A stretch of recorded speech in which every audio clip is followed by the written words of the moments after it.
Hello. If you're brand new to this channel, this is the first video you watch, I recommend go checking out another video on my channel for just kind of a little bit more of a this is not the video for you. This is a little bit more for those who follow me or subscribe to my channel, because this is a little bit more of a personal update, because I want to talk about what life has been like for me in 2025 and kind of help explain a little bit of why my channel has had a lot of ups and downs this past year, and also talk about what I would like to be able to do a little bit in 2026 moving forward. So hi, if you are watching this channel for the first time, hi, I'm Steve Saylor. I'm an accessibility consultant in the video game industry, as well as a content creator. I talk about accessibility. I also play tabletop games like Magic the Gathering and Dungeons and Dragons. I have my own Dungeons and Dragons show called Dungeons and Disabled. Recommend checking that out. That's a whole different channel altogether. But I also, on this channel, I talk about generally gaming news or reviews or accessibility updates. And I've been trying to be able to continue to do that throughout 2025. But unfortunately, I just could not keep up. There was quite a few personal things that were happening in my life this year that I'm looking to leave behind in 2025, and looking forward to essentially sort of a fresh start in 2026. I know that in reality, basically, you can always have a fresh start at any given point. It doesn't have to necessarily land on a particular calendar date. But I always do see that New Year's kind of have new beginnings. The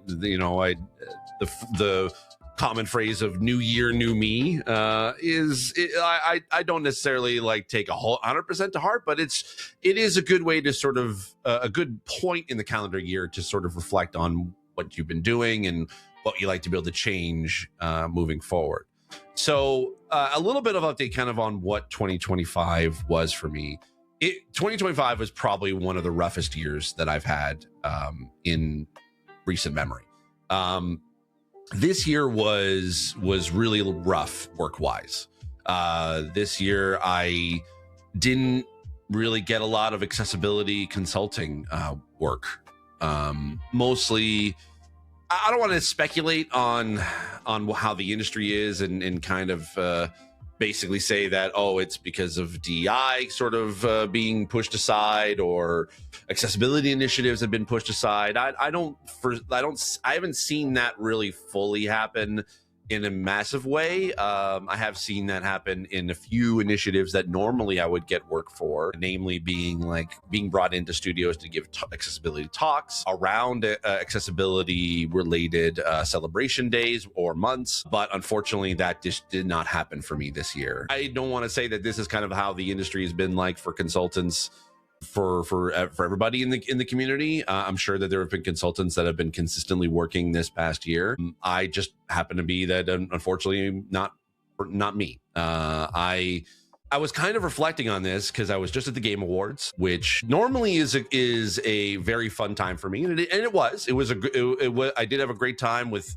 seeing friends and hanging out with some of the closest people in my life to me, and it was a good time, and also a good way to sort of do an early birthday celebration.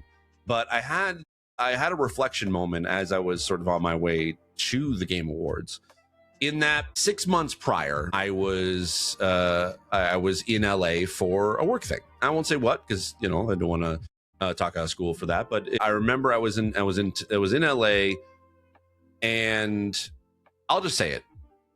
I literally had less than $100 in my bank account, in my pocket. It was rough. For the first 6 months of this year, I went with no work whatsoever and living off of savings. And I was thankful enough that I was able to survive for 6 months without work, but it got down to the wire, where that trip to me was actually probably one of the worst trips I've had in a while. Not just because of the lack of money, but also just the circumstances that happened around that trip for me was rough. And I remember being in my hotel room and I was in tears because I just didn't know what the future of this industry was going to be for me. Now, I was there for work, so I was paid to be there, but it was still there was still no sense of what the future was going to hold. I had even considered potentially leaving the consulting side of the industry, or even potentially leaving the video game industry altogether at that point. But then jumped to 6 months later, and I was attending the Game Awards, from like paying for it with my own money, because I don't get paid to go to the Game Awards. It is something that is out of my own pocket.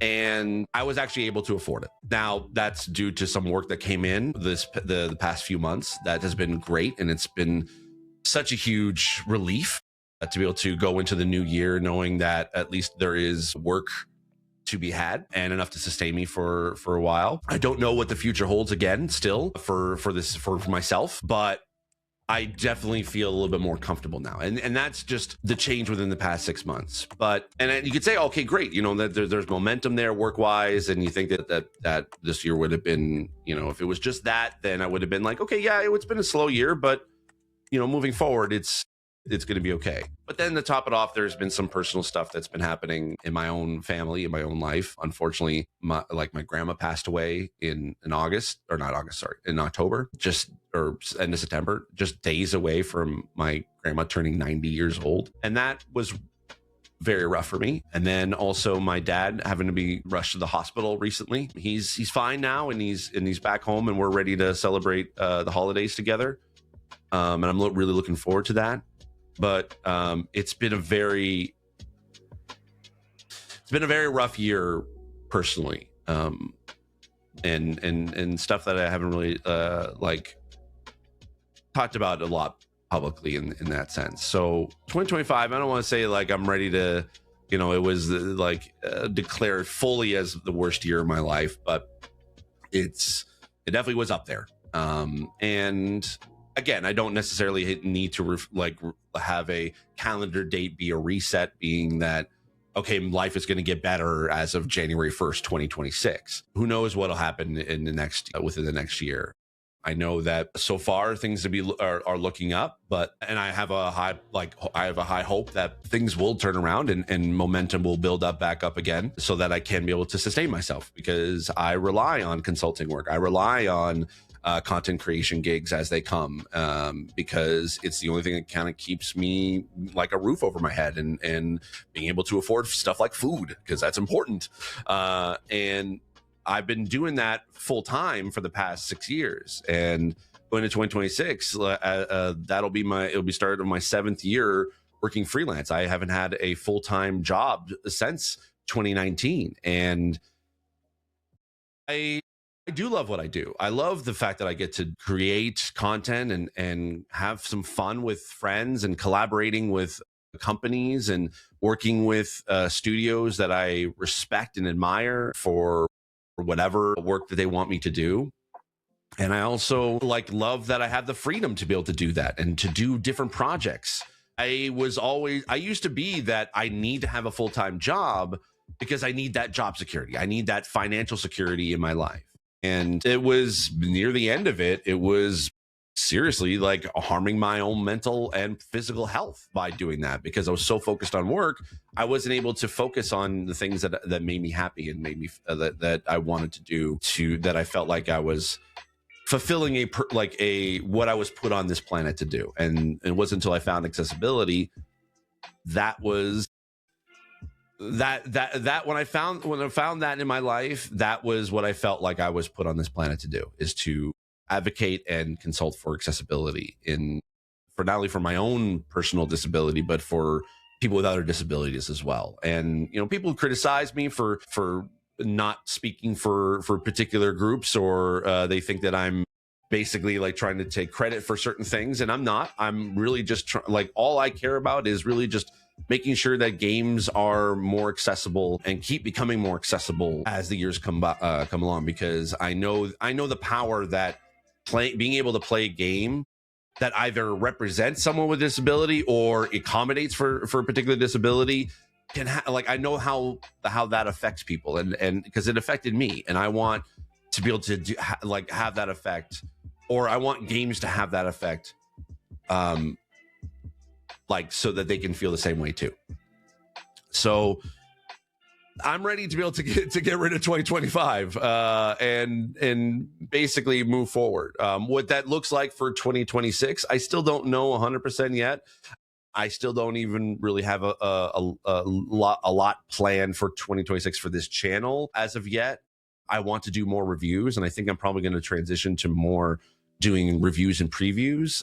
As much as I like talking about gaming news as it comes out, it is difficult to be able to talk about that on a regular daily basis and keep up with everything else that's in my life, whether it work related or family related or even just my own personal related. So I'm trying to find that work-life balance for myself. And I feel like that reviews and previews is probably going to be something that I'm going to look into, but that doesn't mean that it's going to be the same pattern as I have been with reviews, because I didn't review a lot of games this year in 2025, partially because of just everything that's been going on, focusing on trying to get paid work and dealing with family stuff. But I want to be able to get to a point where I could be doing a review or preview for a game every week. And even going back into older games that I haven't had a chance to review that's been out for a while, might ruin the algorithm for my channel. It might ruin any particular trending topic of a particular channel, but it's something I feel like I want to be able to do moving forward. What those reviews will look like and how that takes place, I don't know. I'm still working out on how to be able to build it up that works best for my work-life balance. So that's something I'm thinking of. I also want to focus on more D&D content. I know I don't really post a lot of D&D content or tabletop content on this channel, but if you don't know, as I mentioned at the beginning, I do have a show called Dungeons and Disabled, which is a tabletop role-playing game show that has disabled players playing disabled characters, and we've been jumping around with different formats or different systems like Dungeons and Dragons and currently Daggerheart. I want to do more of that. I want to produce more live events of stuff like Dragon Games that I've been doing, which is a gladiatorial arena PvP D&D format that's been really fun to do live. We've done it we started it this year. We've done it live on my Twitch channel. We're able to officially do it on the official Twitch channel, like basically twitch.tv/Twitch. We got to do that there back in May, and we even got to do our first live event at TwitchCon this year, where we got to do Dragon Games live on stage. And I want to continue to build up over the course of this year, and also more D&D and disability content in that sense. I'm working on potentially I want to have some like using some of the disability mechanics that we've been using for Dungeons and Disabled. I'd love to be able to have that officially kind of like put out as an official module or something like that. I don't know. I want to make a big splash in the tabletop space, as well as continue to keep working in the video game space. I don't know what that holds, but I'm gonna try different things. I have a few ideas, even working with the Mana Buds for playing Magic the Gathering. If you don't know, I've been playing Magic the Gathering pretty much every Monday morning for the past the whole year. March will actually be our 1-year anniversary of doing that. I want to maybe produce some D&D content related to that, because Wizards of the Coast produces D&D and Magic. So I feel like there's some good blending of things together. Will all of this stuff take place in 2026? I don't know. I'm trying to be able to take it at my own pace, that it makes it that is best for me, that I'm not going to burn myself out on. But it doesn't mean that I'm going to be like abandoning or slowing down content. I want to keep producing content because I love doing this stuff. I love talking about accessibility. I love talking about video games, and I love playing video games and tabletop games as well. And so I want to keep doing that in the foreseeable future. So it'd be interesting to see if whether or not I'll be continually doing that in 2026. I don't know. But it looks like that 2026 is going to be a stacked year for both sides of the gaming space that I love, whether that's for Magic the Gathering with Marvel and Star Trek Universe Beyond series coming out, as well as for Dungeons and Dragons and Daggerheart. There's going to be some new modules and stuff and adventures coming out. And even on the video game side, it looks like it's going to be a very stacked year for great video games. And I want to be that accessibility voice in there. I don't want to be the only voice, but I want to be a accessibility voice, talking about it, accessibility for a lot of the game releases that are coming out next year. So I apologize for the little bit of the having to take a step back from making content and producing stuff and not being online as much throughout the past year. But I'm hoping to be able to turn that around in 2026. So, and I hope you'll be along with the journey with me. I'm super grateful for that. This is my 21st year, going into my 21st year of making content for this YouTube channel, even though you probably haven't seen any videos going back. I have been making content on this channel since 2005. So this is the 21st year of doing that. And also 21st year, really, I've been making content online, and I want to continue to keep doing that in a way that is sustainable in this industry. And so who knows what that's going to be like coming in the next year. But I'm very curious to see what this next year will bring. And I thank you for coming along the journey, whether you were here from the beginning or just recently. Thank you. I really do appreciate it.